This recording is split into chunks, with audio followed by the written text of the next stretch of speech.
আজকে দেখাবো চালানের ভেরিফিকেশন ফর্ম কিভাবে ডাউনলোড করবেন। স্ক্রিনে একটি চালান দেখতে পাচ্ছেন। এই চালান থেকে 14 ডিজিটের কোড নম্বরটি দিয়ে আমরা চালানের ভেরিফিকেশন ডাউনলোড করব। এখানে আপনি গুগলে গিয়ে লিখবেন চালান ভেরিফিকেশন, বাংলা অথবা ইংরেজি উভয়ভাবে লিখতে পারেন।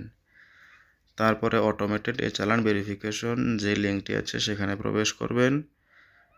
প্রবেশ করলে নিচের দিকে দেখতে পারছেন অটোমেটেড চালান ভেরিফিকেশন অপশনের নিচে চালান নম্বরের দুটো বক্স দেওয়া আছে। প্রথম বক্সে আপনি চালান ট্র্যাকিং নাম্বারের 4 ডিজিটের নম্বরটি প্রবেশ করাবেন। দ্বিতীয় বক্সে ট্র্যাকিং নাম্বারের দ্বিতীয় অংশের 10 ডিজিটের যে নম্বরটি আছে সেটি দিবেন। দেওয়ার পর আপনারা ভেরিফাই যে অপশনটি আছে সেটিতে ক্লিক করবেন। ক্লিক করলে দেখতে পারবেন আপনাদের এই চালানের যে ভেরিফিকেশন ফর্মটি আছে সেই ফর্মটি চলে আসবে। এখানে ফর্মটি চলে এসেছে।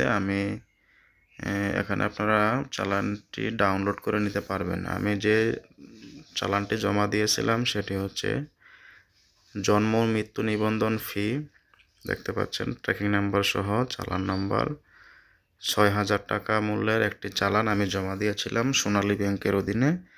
সেই চালানের ভেরিফিকেশন ফর্মটি আমি কিভাবে অনলাইন থেকে ডাউনলোড এবং প্রিন্ট করলাম। তো এভাবে আপনারা চালানের ফর্ম অনলাইন থেকে ডাউনলোড এবং প্রিন্ট করে সংরক্ষণ করতে পারবেন। তো আশা করি ভিডিওটি বুঝতে পেরেছেন এবং